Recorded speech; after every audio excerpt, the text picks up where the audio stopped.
ಎಲ್ಲರಿಗೂ ನಮಸ್ಕಾರ. ಇವತ್ತಿನ ರೆಸಿಪಿ ಒಂದು ಬ್ರೇಕ್ಫಾಸ್ಟ್ ರೆಸಿಪಿ. ಅದು ಫೈಬರ್ ಹಾಗೂ ಪ್ರೋಟೀನ್ನಿಂದ ಕೂಡಿದಂತಹ ಒಂದು ಆರೋಗ್ಯಭರಿತವಾದ ಕಡುಬು. ಹಾರ್ಸ್ ಗ್ರಾಮ್ ಏನು ಹೇಳಿದರೆ, ಈ ಹುರುಳಿಕಾಳು ಆರೋಗ್ಯಕ್ಕೆ ಬಹಳ ಉತ್ತಮ, ಕೈಕಾಲುಗಳನ್ನು ತುಂಬ ಬಲಯುತವಾಗಿ ಮಾಡುವಂಥದ್ದು. ಅದರೊಟ್ಟಿಗೆ ಉದ್ದಿನ ಬೇಳೆ, ಪ್ರೋಟೀನ್ ಎರಡನ್ನು ಸೇರಿಸಿ ಮಾಡಿದಂತಹ ಒಂದು ರುಚಿಕರವಾದ ಒಂದು ಕಡುಬು.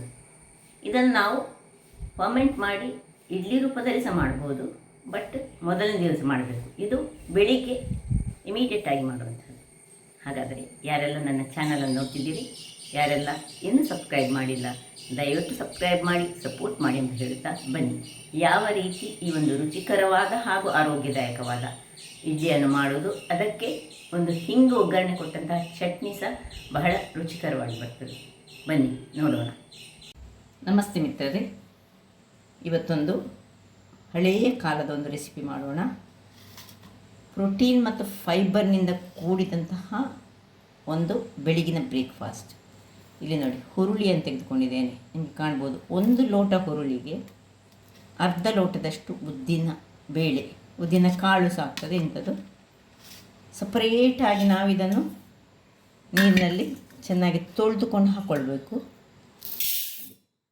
ಹುರುಳಿ ಒಂದು ಲೋಟ ಆದರೆ ಅರ್ಧ ಲೋಟದಷ್ಟು ಈ ಉದ್ದಿನ ಕಾಳು ಮತ್ತು ಒಂದು ಲೋಟದಷ್ಟು ಅಕ್ಕಿ ರವೆ. ಈಗ ನೋಡಿ, ಇದೀಗ ನಮಗೆ ಯೂಸ್ ಇಲ್ಲ, ಇದನ್ನೀಗ ಮುಚ್ಚಿಟ್ಟು ನಾವು ಇಟ್ಕೊಳ್ಳೋಣ. ಈ ಎರಡು ವಸ್ತುಗಳನ್ನು ನಾವು ನೀರಿನಲ್ಲಿ ಚೆನ್ನಾಗಿ ತೊಳೆದುಕೊಳ್ಳೋಣ. ಇಲ್ಲಿ ಉದ್ದಿನ ಬೇಳೆಯನ್ನು 3 ಬಾರಿ ತೊಳೆದುಕೊಳ್ಳೋಣ. ಹುರುಳಿಯನ್ನು 3 ಬಾರಿ ತೊಳೆದುಕೊಂಡು ಈಗ ಇದಕ್ಕೆ ನೀರು ಹಾಕಿ ಬೆಳಿಗ್ಗೆ ತನಕ ಇದನ್ನು ನೆನೆಯಲಿಕ್ಕೆ ಬಿಡೋಣ.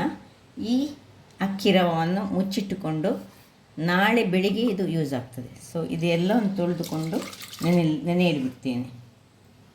ವೀಕ್ಷಕರೇ, ಬೆಳಿಗ್ಗೆ ಆಗಿದೆ ನೋಡಿ, ಒಳ್ಳೆ ನೆಂದಿದೆ. ಹುರುಳಿ ಕಾಳು ಸಹ ನೆಂದಿದೆ, ಇವನ್ನು ಉದ್ದಿನ ಬೇಳೆ ಸಹ ಒಳ್ಳೆ ನೆಂದಿದೆ. ಈಗ ಈ 1 ಗ್ಲಾಸ್ನಷ್ಟು ಅಕ್ಕಿ ರವೆ, ಇದನ್ನು ಸ್ವಲ್ಪ ನೀರು ಹಾಕ್ಕೊಂಡು ಚೆನ್ನಾಗಿ ತೊಳೆದುಕೊಳ್ಳೋಣ. ಇದು ಅಳತೆ ನನಗೆ 1 ಗ್ಲಾಸಿಗೆ ಇದು 1 ಗ್ಲಾಸು, ಇದು ಅರ್ಧ ಗ್ಲಾಸ್ ಹಾಗೆ ತೆಗೆದುಕೊಂಡಿದ್ದೇನೆ. ನಾನು ಚೆನ್ನಾಗಿ ತೊಳೆದುಕೊಂಡು 2 ಸರ್ತಿ ಇದನ್ನು ಸ್ವಲ್ಪ ನೀರು ಹಾಕ್ಕೊಂಡು ಇಟ್ಕೊಳ್ಳೋಣ. ನೋಡಿ, ತೊಳ್ತರ್ತೇನೆ ನಾನೊಂದು 3 ಸರ್ತಿ ಇದನ್ನು ಚೆನ್ನಾಗಿ 3 ಸರ್ತಿ ತೊಳೆದು ಈಗ ಇದಕ್ಕೆ ಸ್ವಲ್ಪ ನೀರನ್ನು ಹಾಕಿ ಒಂದು 15 ನಿಮಿಷ ಹೀಗೆ ಬಿಡುವ. ಇಲ್ಲಿ ಇದನ್ನೀಗ ಚೆನ್ನಾಗಿ ಮುಚ್ಚಿಟ್ಟುಕೊಳ್ಬೇಕು. ಮುಚ್ಚಿಟ್ಟುಕೊಂಡು ಇದು ಹಾಗೆ ಇರಲಿ. ಇಲ್ಲಿ ಈ ಒಂದು ಹುರುಳಿ ಕಾಳು,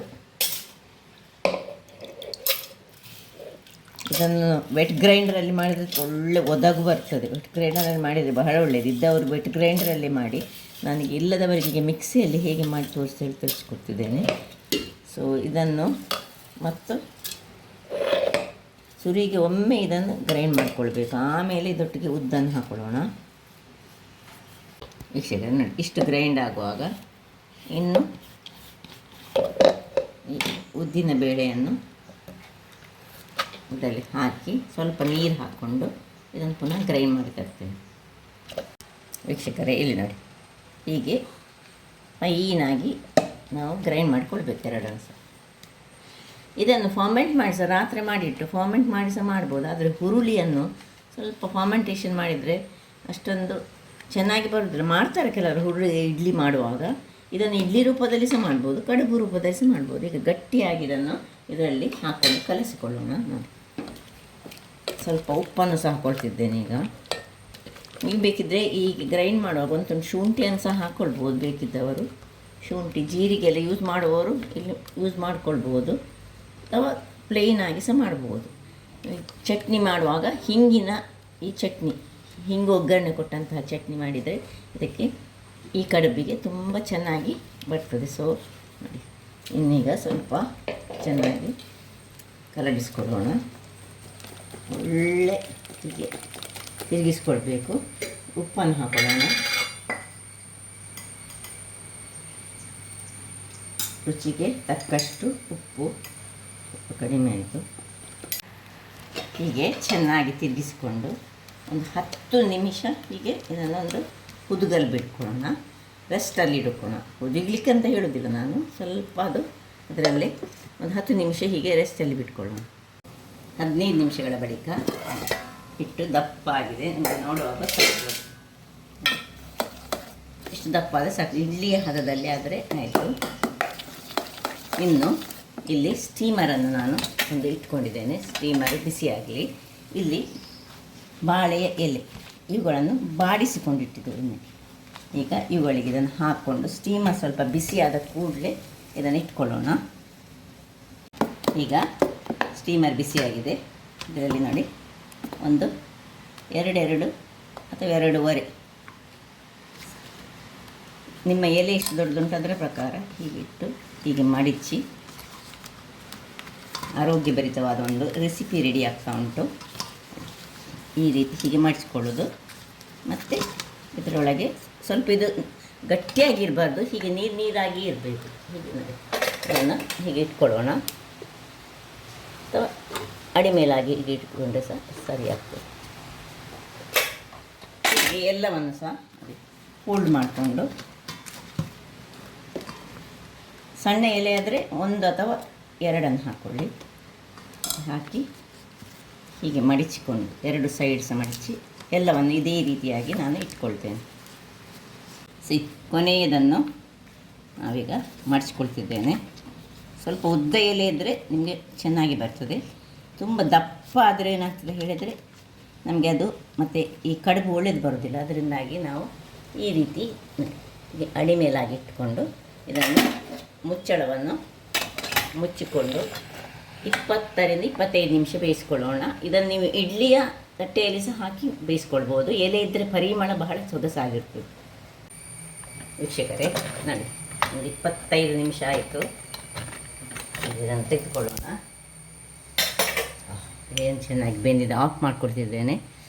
ಈಗ ನಿಧಾನಕ್ಕೆ ಇದನ್ನು ತೆಗೆಯುವ ಮೊದಲು ನಾನಿಲ್ಲಿ ಒಂದು ಚಟ್ನಿಯನ್ನು ಮಾಡಿದೆ, ಶುಂಠಿಯ ಚಟ್ನಿ. ಇದಕ್ಕೆ ಒಳ್ಳೆ ಕಾಂಬಿನೇಷನ್ ಆಗ್ತದೆ. ಶುಂಠಿ ಹಾಕಿ ಬೆಳ್ಳುಳ್ಳಿ ಎಲ್ಲ ಹಾಕಿ ಕೊತ್ತಂಬರಿ ಸೊಪ್ಪು ಹಾಕಿ ಮಾಡಿದಂಥ ಶುಂಠಿಯ ಚಟ್ನಿ. ಅದರೊಟ್ಟಿಗೆ ಅದಕ್ಕೊಂದು ಹಿಂಗಿನ ಈಗ ಒಗ್ಗರಣೆ ಕೊಡ್ತೇನೆ ನೋಡಿ. ಸಾಸಿವೆ,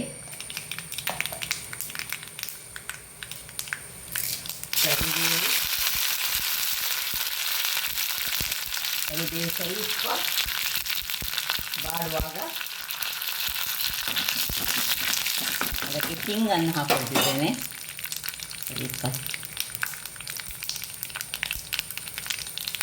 ಯಾಕೆಂದರೆ ಸ್ವಲ್ಪ ಎರಡು ಸ್ವಲ್ಪ ಗ್ಯಾಸ್ಟ್ರಿಕ್ ಅಂಶಗಳನ್ನು ಹೋಗಲಾಡಿಸಲಿಕ್ಕೆ ಇದು ಬಹಳ ಚೆನ್ನಾಗಿ ಆಗ್ತದೆ.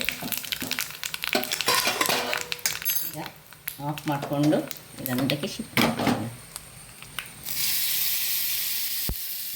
ಹಿಂಗಿನ ಒಗ್ಗರಣೆ ಹಾಕ್ಕೊಂಡ್ರೆ ಈ ಒಂದು ಇದಕ್ಕೆ ಬಹಳ ಚೆನ್ನಾಗಿ ಆಗ್ತದೆ. ಅದನ್ನು ತೆಗೆದುಕೊಳ್ಳುವ ನೋಡಿ ಹೇಗೆ ಆಗಿದೆ ನೋಡಿ.